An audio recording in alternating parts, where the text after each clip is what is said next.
When you feel like life has dealt you a hand of unfair cards, instead of folding, you double down and you stuck in the game. You faced battles, you felt broken, but hey, do us a favor, put your hand on your heart. You feel that? You're still here. Welcome to the Resilience Files Unlocked, where survival meets transformation. Welcome to the Resilience Files Unlocked, where survival meets transformation.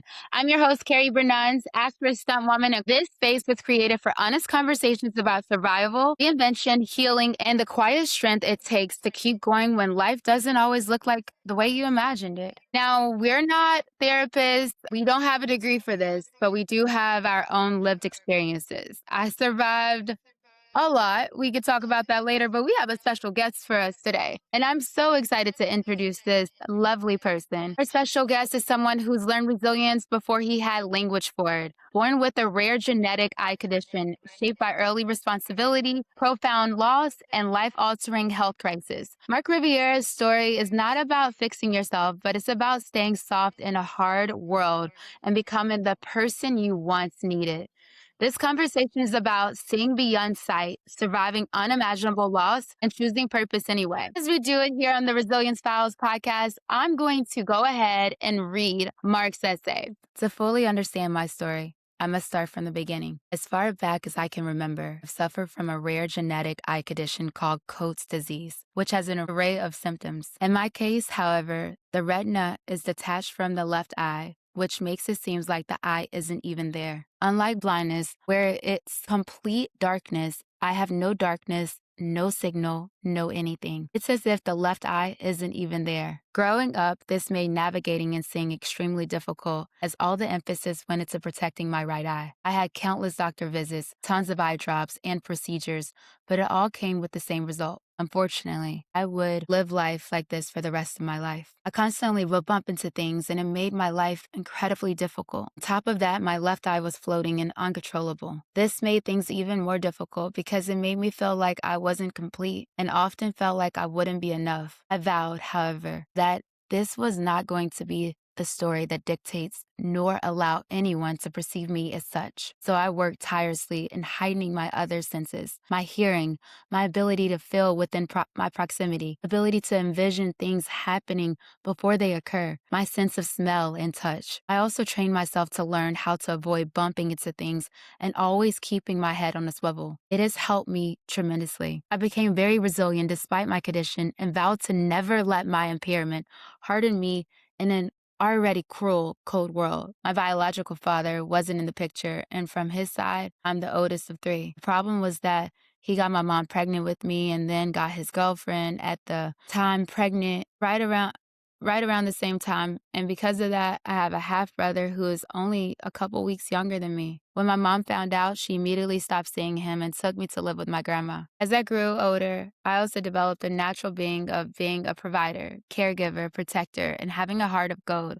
which I take pride in. Since the young age of 7 years old, I've been raising kids. I'm the oldest of 5 on my mom's side, and since then, I often would take care of and help raise my younger siblings. By that age, I already knew how to cook, clean, and handle every household chore. As I got older, however, I became a teenage rebel. I was mad at the world and often butted heads with my mother. We were practically the same person. She was intense, relentless, unmatched work ethic, and the refusal to give up, especially when things became unimaginably difficult. At this time, she started seeing my stepdad, who was kind-hearted, soft-spoken soul, but was also a second-degree black belt martial arts expert, Shotokan karate. He trained me as a kid, and often he would speak and gain so much knowledge and insights from him. My mom, while with my stepdad, forged my heart. In 2020, tragedy would strike me and began a series of traumatic experiences. Growing up, I always struggled with my weight. And by this time, I had ballooned up to a massive 325 pounds. It was very hard for me because no matter how long I slept,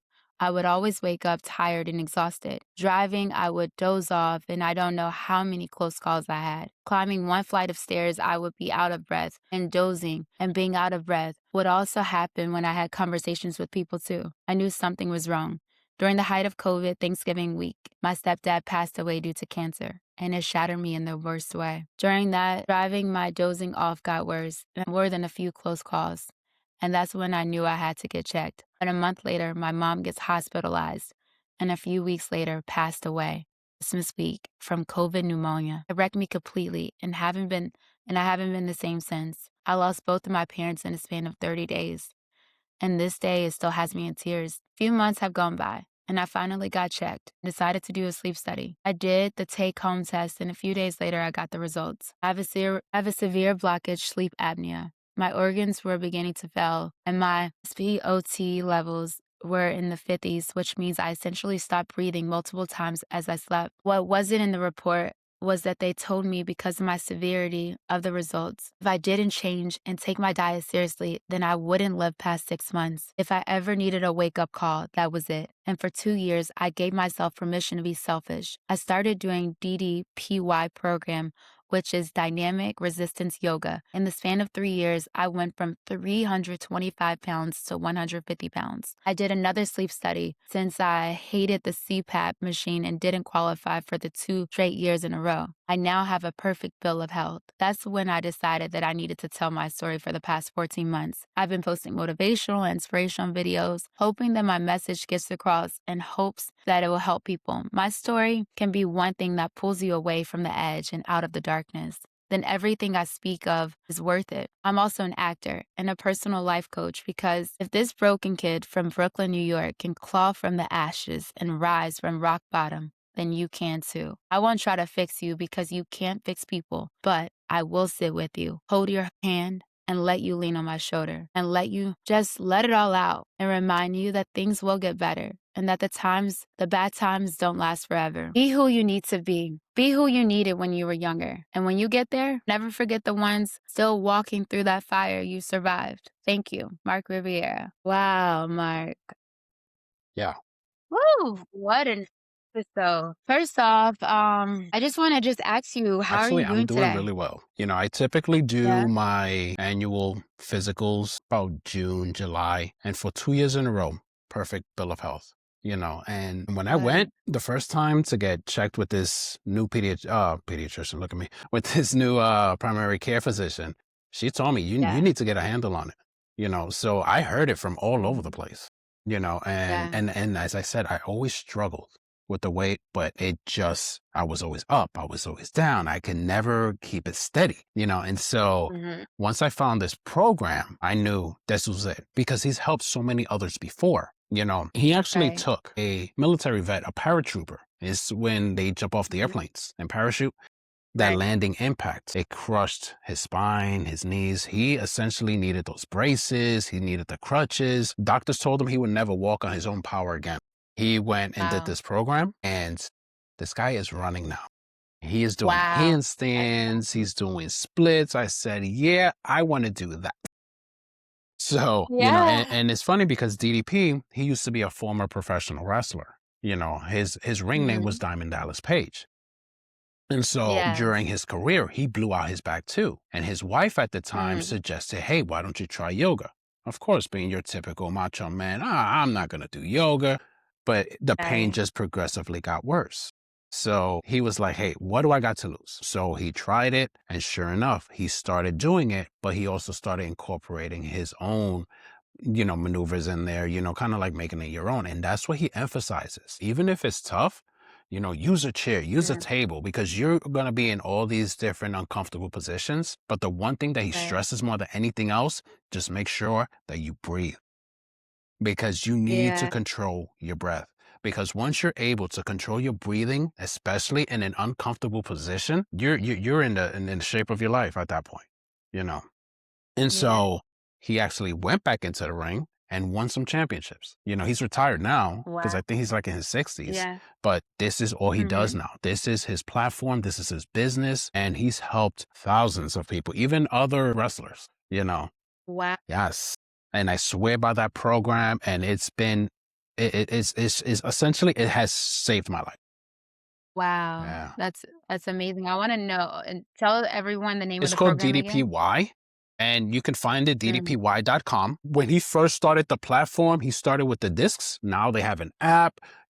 I got his yoga mat because, of course, you get the cheap ones from Amazon. They're gonna last what, maybe a couple months, Yeah.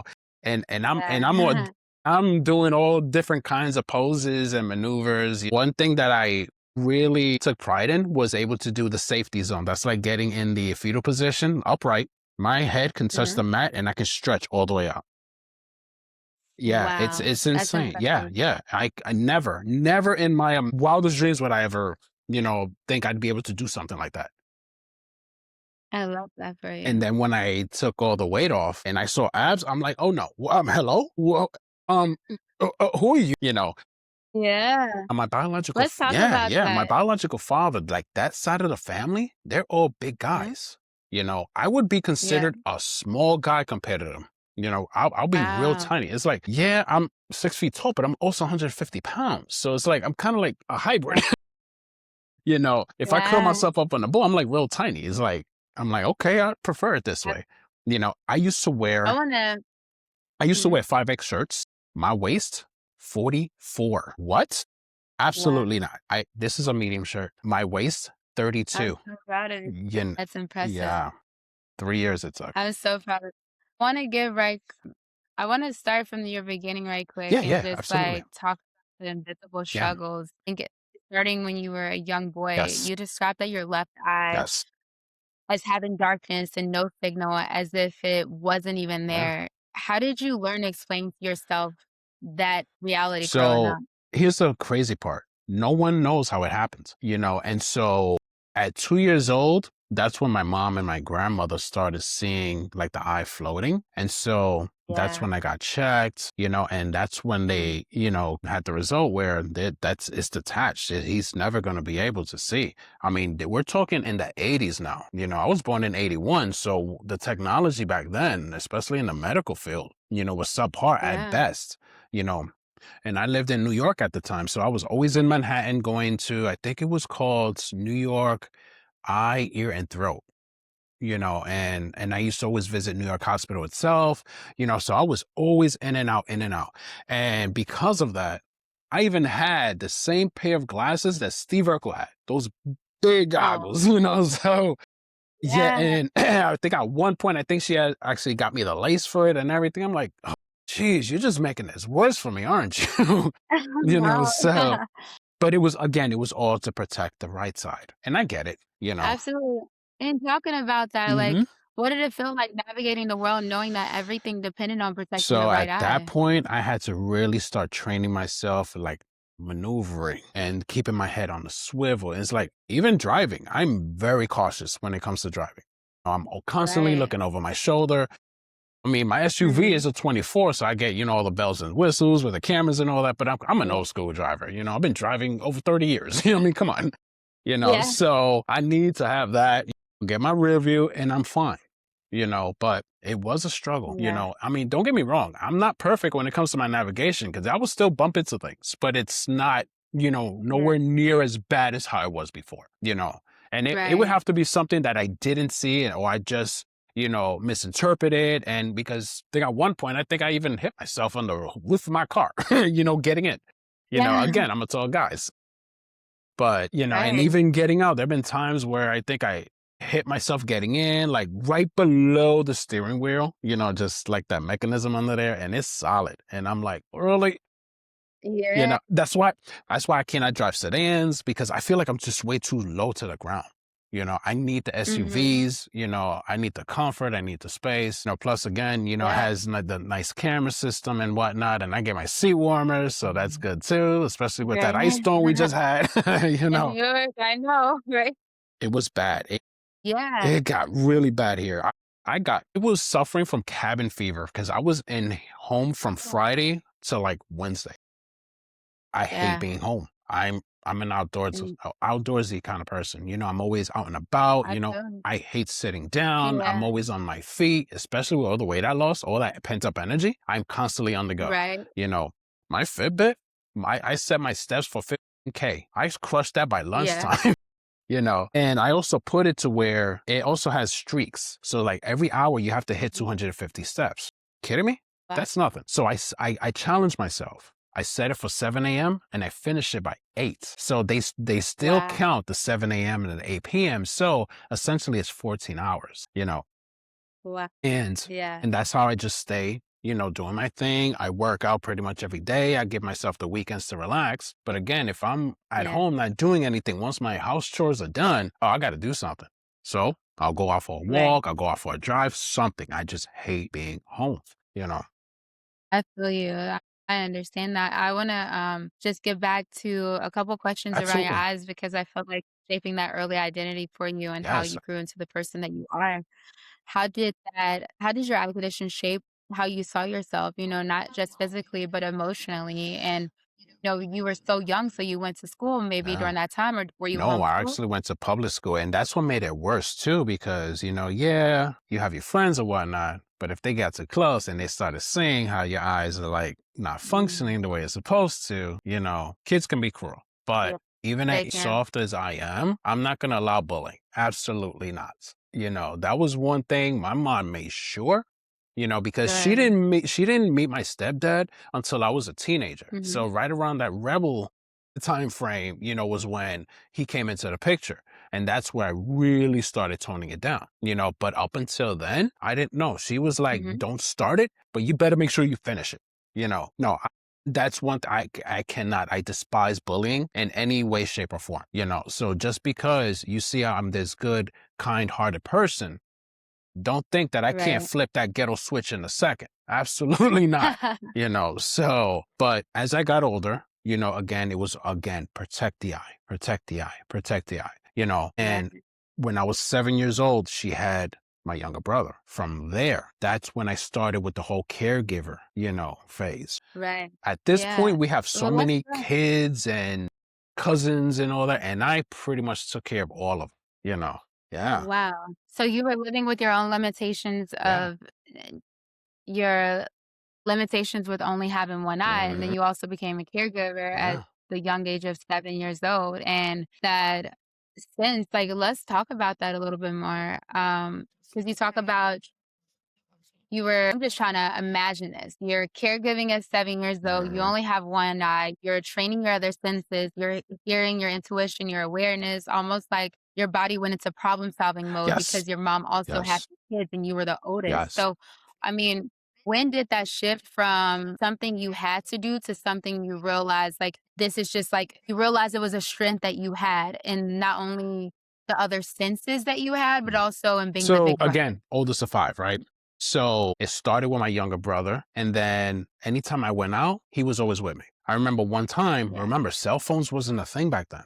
You had pay Mm, phones, but my mom, both my parents, they were EMTs, And so right. they were always out in the field. And I remember I used to always pick him up from school, which was only a few blocks away. And then I would just bring him back home. One day it was snowing really bad and it was on a Friday. I didn't really want to go home. So I told him, I'm like, hey, we're going Right. to hang out with my friends for a little bit. We're going to go to the video game store, just hang out, and then we'll go home. We got home and it's bad out at this point. Like it's really starting to come down. I don't think I got home till like about 5 or 6. Oh boy, did I hear it when Yeah. I got home. But I'm like, hey, he was with me. I'm not going to leave him alone. Right. We were both like frozen at this point. She got over Yeah. it, obviously, but it's little Yeah. things like that. I still take pride in, because I look at it Yeah. this way. You're having these kids. I really don't have a social life, but it did get tedious as I was starting to get older and wanted to hang out more, because my stepdad, he worked overnights and she worked during the day. But during the day, he slept. So you're Mhm. not home, he's sleeping. Now, at certain points, it was kind of forced on me. Did you not like that? And did you ever confront her saying, like, "This is my So, responsibility"? we've butted heads countless times because of it. I'm telling you, we literally at each other's throats a lot of the times. We were Right. the same person. It was like two alphas just going at it all the time. It Right. got so bad, it circulated around the entire family. Or like my aunts, my Mhm. grandmother. My grandmother, she is super protective of me because I was always with her. That's Essentially, she practically raised me, and so then yeah. my aunts, same thing, these are your kids. Why are you making him watch your kids? And Right. that's where a lot of our animosity came into play, but again, I know she loves me in her own way, but the fact that Mm. she was so intense, so relentless, her work ethic matches my work ethic now, where I do IT. I've been doing it 25 years. I mean, there's pretty much nothing you can say or tell me that I won't pretty much know, you know? And so, Right. because I do everything from hardware support to networking, I've even dove into the AI and I also do software development. So, That's good. I'm very well rounded when it comes to that. And so I Yeah. know that is something I can never really forego because technology is the wave of the future, and they're always Right. going to need some kind of IT support in one way, shape, or form, and so Right. when Yeah, but you didn't feel like it was your responsibility to take care of right, your siblings, and I mhm, think that that's a, like, constant question that a yeah, lot of people ask is that especially when a parent has more than 1 kid, but your mom had yeah, 5, and your responsibility is to grow as a child. You yeah, had 1 eye that you hmm needed to understand your other senses and abilities and also be able to navigate the world, and to put that extra stress on you is a it lot. I is, it agree. is, it is, and It was not fair, and did she ever get a babysitter or a caregiver or somebody else and allowed you kinda to have your moment to yourself, or that's when you lived with your so I grandma? pretty much just stayed, because at this point I just bit the bullet, because I looked at Yeah, it this way. Those kids were always around me, As my brother got yeah, older, he started doing his own thing. Then came my sister, and then the two little ones. Now, here's a funny story. The two youngest ones, I got them now. They're yeah. with me now. I have two Wow. kids of my own. My oldest, she'll be 18 in May, and my youngest just turned a Yeah. teenager last year, so he'll be 14 in April. Wow, and you also have your younger sibling. So the older one, he's 24, and the younger one just turned Mm. 21 right around Christmas. Wow. So You're a super brother, I love yeah, it. and they know that I pretty much practically raised them the way my grandmother pretty much raised me because I was always back and forth. I mean, I would Right. spend school nights with my grandmother. She would always take me to school. We were just a few blocks apart, so it really wasn't a Yeah. big thing. It's not like we had to go across town or something like that. In New York, you can walk anywhere. Right. So true. Really, it wasn't a big thing. The elementary, the middle school, and the high school were all blocks within each other. So it really didn't matter. And so the way she took care of me is kind of like what I'm doing with the boys now. The same thing with my kids. So essentially, yeah, I got 4 kids. And that's, Yeah. and you ask them and they'll tell you, no, he's my dad. Even though their Yeah. biological father is my stepdad, the one that passed. So from my Mhm. sister on, those are his kids. Right now, she's in Florida, Yeah. you know. And my Wow. younger brother Yeah. underneath me, he's still in New York. So oldest of 5 Yeah. on that side. But yeah, and at this point, I really can't see myself doing anything else. I can't leave them by themselves because just like my Yeah. youngest, they're special needs. That's what makes it worse. Oh, So wow. imagine that. I have a teenager and 2 adults, special needs. Yeah. Age Both wise, of them are age special? wise, they're adults. Mentally wise, Right. they're all But the same they're age. They're all the same age. It's all about having that kid like playful mentality. So yeah. so in a nutshell, that's how they process their thinking.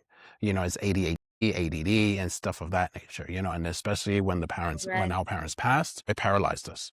You know, yeah. I'm so sorry to hear Thank you. that, and I do have a question Yeah, for people that are listening today. I think a lot of people may wanna know or they may have done this themselves because I think that it was such a way that back in the '80s and '90s, the kids did take care of the kids. That was just a way of life. absolutely. In the Yes. '70s and beyond, what do you think being a young caretaker at that age It does to a does a child? few things. It's like it kind of forces you to grow up faster. Essentially, I Yeah, didn't have a childhood. I didn't, because it was always about protecting and giving and maintaining the house. Because again, once he had to sleep, mom was at work. So essentially, I took care of the right. house. I did the cooking, I did the cleaning, I maintained all that. I'm so sorry. Person is knocking. Give me one second. I'll keep going, Yeah, please. Keep no, going. absolutely. And so when you put yourself in that kind of a position or when it's forced on you, it's not easy. It's definitely not.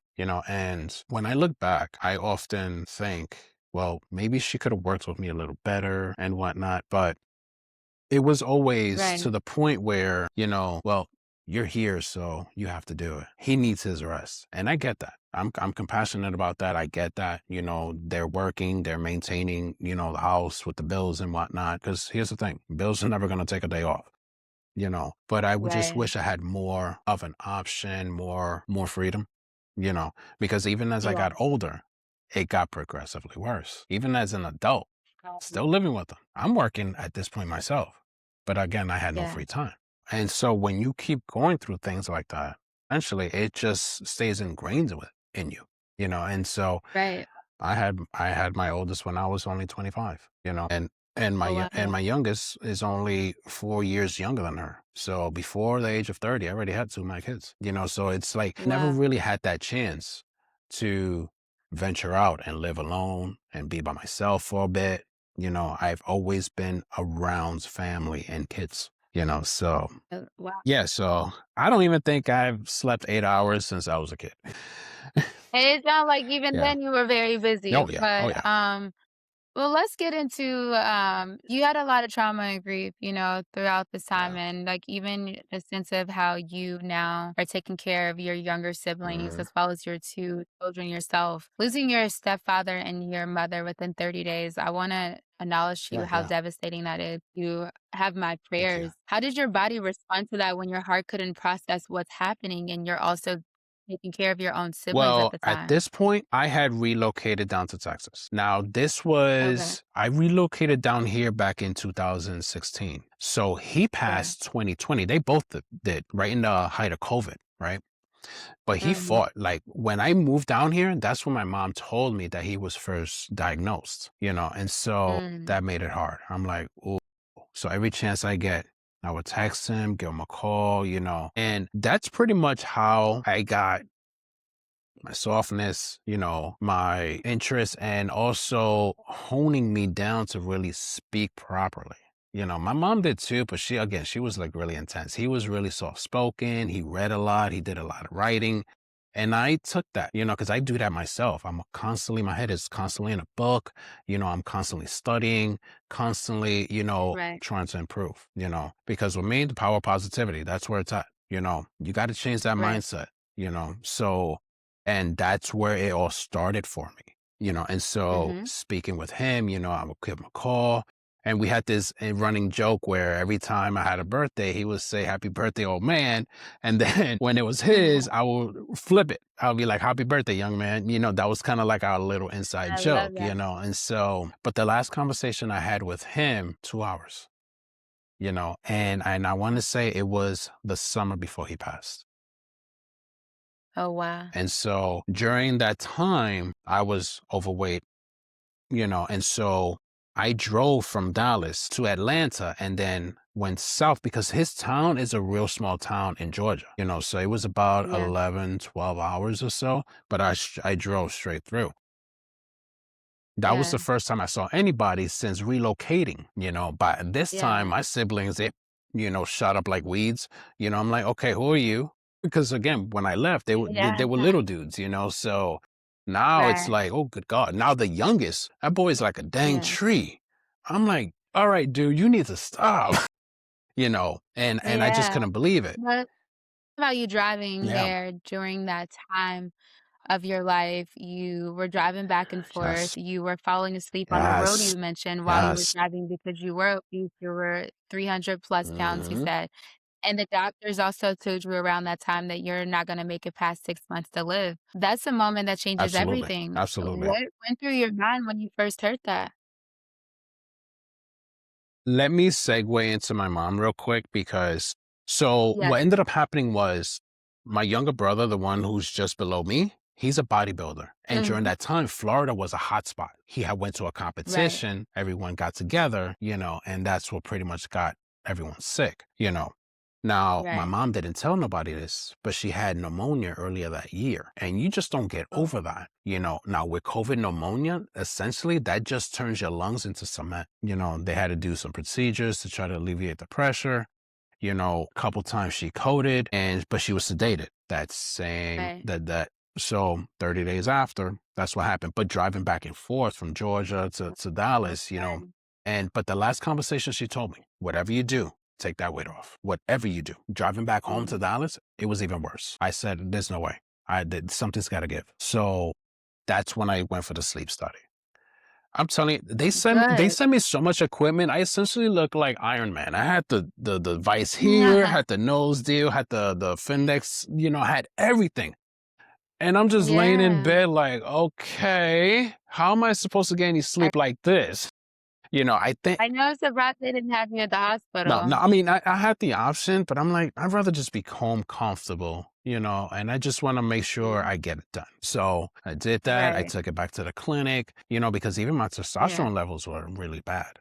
I wasn't producing enough Yeah. testosterone neither, so I was pretty much getting hits everywhere. And You were, yeah, yeah. and so I took it back, and I think a few days later, they called me back in for the results, and Yeah. and it's a whole form. It's bad. It's really bad you know but that what they told me It's about the difficult, 6 months wasn't on the report. right? They didn't want that on there. They was like, no, no, no, this needs to be a private conversation, and I'm glad they did Yeah, that. and once you yeah, I'm happy they did that too Yeah, because once you heard that private conversation, you said you gave yourself permission to be selfish, and absolutely. I love that language Yes, yes, because especially you have to be selfish about your you health, do, you your do. mental health, your physical Yes, health, yes, your health in yes. general. So what does selfish actually look So like to what I you? essentially did was I tuned out the noise. I said, okay, since I'm Okay. always giving and giving and giving Yeah, and pouring myself into this person and that person, I said, you know what? For this, I got to put myself first. And that's what I did.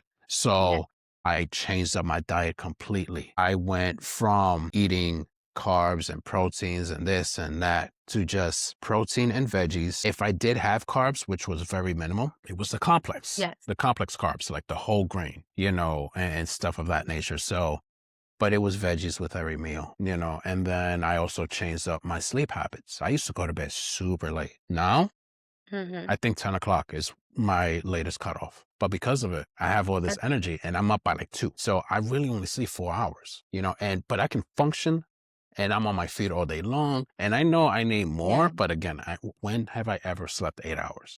I just don't, yeah, And so gotcha, for 2 years, I threw the mat down and I just did what I had to do. At first, let me tell you, I cursed, I screamed, I cried. It was hard mhm, because I had to use tables for maneuvering. My balance was all over the place. yeah, How many times I wanted to give up, but that's one thing about me. No matter how hard it is, I will never give up ever. And so yeah, for 2 years, that's all I kept doing. That's all I kept doing. And so I came up with a nice yeah, routine, work out during the week, hang out and chill for the weekends, let my body recover and then good. just go. And again, I got a bunch of DVDs and it goes by levels, And so, Yeah, so you were doing DDPY hmm and movement and yeah, that yoga yeah. and at the time you were doing that and No, nothing else 'cause that's what pushed you. yeah, because I used to work for Bernans Center and I had to get on workers' comp, but this was back in New York. So essentially my back is all screwed up, Yeah, but because of this, I was able, and he says it in the DVD, he kind of like changed the hands of time, kind of like yeah, killed that rust or that scar tissue. And because of it, I right. didn't lift not 1 pound. All I do is Yeah, the yoga and resistance bands. That's it. I don't touch not 1 pound. No, I mean, don't get me wrong. yeah. I can, hump the weight now and Yeah, do this and do that because I used to yeah, work for FedEx. Like, kidding me? I was all over the place with that. So I'm not afraid of manual labor. That's all I used to do, yeah. but I got to take care of myself. I'm 44 now, What's you your know, proud of you? so Yeah, I'm really proud of you thank for you. 44 and all of the Hmm. work that you put in for yourself, and I wanna know, like, what surprised you most in becoming you in that process, going from 300 plus pounds to I think you said around 150, 150, yeah. right? So 175 That's pounds impressive. gone. Yes. Do Yeah. you feel like during that process, Oh, did you absolutely. change? Like, Absolutely. you think mentally and physically, like, Absolutely. you feel different when you walk Yeah, yeah, around? yeah, absolutely. Because here's the thing, growing up, I was such an introvert. You think we'd be Mhm. doing this back then? Absolutely not. Right. You know, Yeah. I had a So it really even made you become an so extrovert. really, You are I think right breaking out of my teenage years and into like young adolescent adulthood, like my 20s, but I really feel like I destroyed all of that when I dropped my weight too, because that also built my confidence level. And what Mhm. really shattered all of that was 14 months ago when I started on this journey, making my videos, speaking to people, letting them know that, you know Yeah. what, giving up is never an option. You have other options here, and that's why I tell them, look, you're not Absolutely. alone. You're definitely not alone. If you don't feel comfortable speaking to anybody else, come find me. Come find me.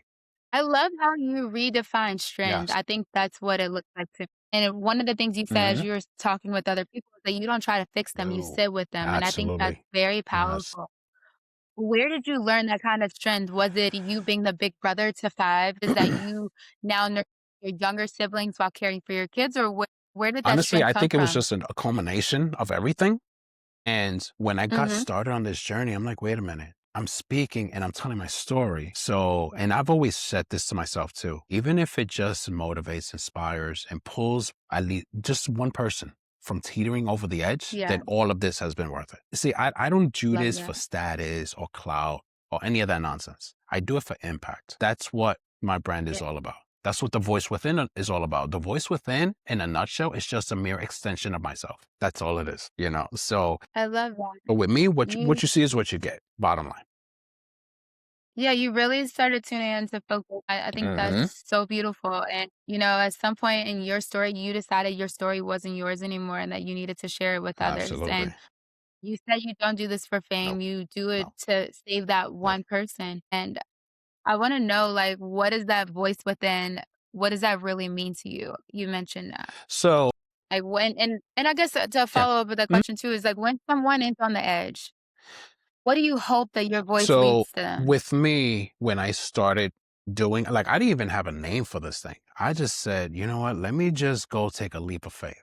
And just Yeah. like the way Steve Harvey said, you got to take that leap of faith, because especially if you're tired of being stuck, being mediocre, I feel like, and I agree with him in this point where everyone has a gift from the day they're born. It's up to you to figure out what it Amen. is, right? So again, Yes. I've been in IT 25 years. I thought that was my passion, Mm, but once I started diving into this, I can't wait to leave my job now. I can't wait for mm, this to be where I can just wake up and focus on helping people. I love And that. so when I started doing this, I'm like, okay, something's shifting, something's changing because even the way I speak, even how I carry myself, all of that started shifting, all of that started elevating. I am not the same person I Yeah. was 14 months ago. Absolutely not. Because you can see my first video and you can see me Mhm. now. It's like night and day. I've had Yeah. coworkers and even other people. Let me tell you, I was still heavy when I was at my current job now. And when they saw how much I lost, they could not believe it. They're like, what did you do? So I'm telling them, hey, it's not rocket science, guys. Your Yeah. workout is only 20% of what you do for your nutrition. 80% is what you put into your body. That and your Yep. portions. Diet. That's it. That's it. You Yeah. just gotta Yeah. you just have to maintain it. You have to pace yourself. You gotta just control your portions. And then also the time you eat too. I don't like to eat past 6 o'clock. I really don't. Yeah. You know. I'm not a breakfast person, but if you take away my coffee, I'm scorching this planet. I'm not, no. That's Yeah. the it's my guilty pleasure. I cannot go without my coffee, especially because I'm up so early. You know. Absolutely. But that's where I started noticing the differences in how I carry myself, how I speak, how I talk, how I have hold conversations. And one of my Mhm. coworkers I love it. workers actually, he sent me a text message and I actually put it on my social media platform. I think it was Instagram, how I essentially changed his life. Like he would come up during the Oh, lunch wow. break and we would just speak, right? And he wrote Yeah. this long letter, basically showing how Oh, I improved his life, how he's been taking my example and, doing it for himself. Him and his wife, they lost so much weight, like they feel fantastic now. They're coming up with their own recipes, because TikTok, you DIY, you can make whatever. And so yeah. they've been doing things like that, just trying to, create their own recipes, like their own seasonings and whatnot, because half the seasonings here Yeah. is just riddled with salt anyway. So Yeah. eliminate the sodium, eliminate the sugar, and just go Mhm. ahead and just keep it healthy. I love that. As we wrap up, I always ask people about Mhm. resilience. And if you could speak to the version of you who felt broken and Oh, exhausted, and what I'm would glad you you bring tell that her? up because I always reflect back to that little boy, who always Mm. felt like he was nothing more than a provider. always felt invisible, Yeah. especially with my impairment. To me, every time I looked in the mirror, I always felt like something was wrong with me. Like I wasn't complete. And my biggest fear, especially growing up and why I remained an introvert, I didn't want to burden anyone. I didn't want to feel like I Oh, speak to you. Yeah, we can be friends and whatnot, but it's only surface level. That's as far as it goes. I yeah, didn't want to have that kind of relationship where I'm only good for what I can do for you and not have right. the reciprocation. If I can go back and speak to that little boy, I'll let him know the truth. You know, things are not always gonna be easy. It's gonna be hard. We're gonna lose people. People are gonna betray you. But here's the thing: if you don't give up, I promise you, it's gonna be worth it because I'm just getting started with what I'm doing now. 14 months, I've gotten Yeah. so much momentum going. It's almost like, okay, what is happening? I made a personal promise to myself that 26 was going to be my year.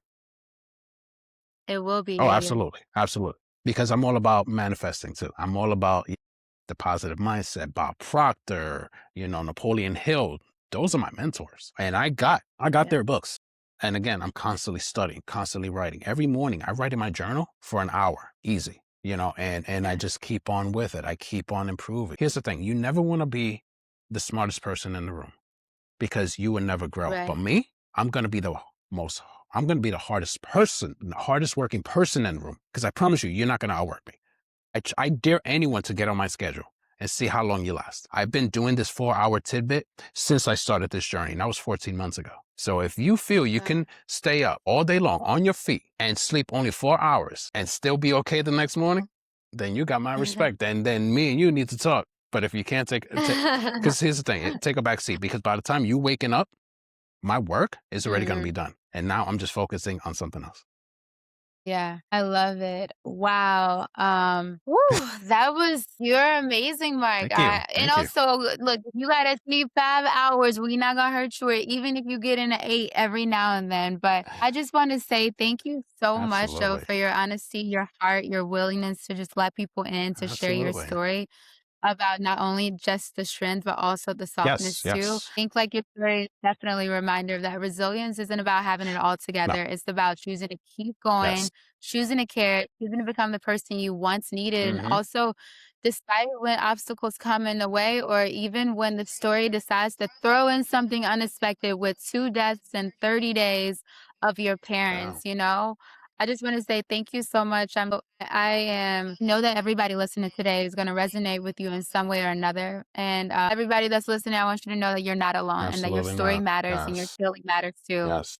And you're worthy of the life that you're fighting for. So if Mark hasn't inspired you, you better keep listening and go check out his Instagram. He's putting out inspirational videos every day. So Absolutely. Mark, tell us, how can we stay in contact with you and how can we Absolutely. support? So my Instagram handle is my more, popular one that I'm always on more than anything else. So check out official Mark A. Rivera, and that'll be on Instagram. And, I'm on Facebook, I'm on YouTube because that's where I home run all of the videos. I'll just post my reels. But if you want the full length, I Yeah. have it on there too. Everything is on my profile.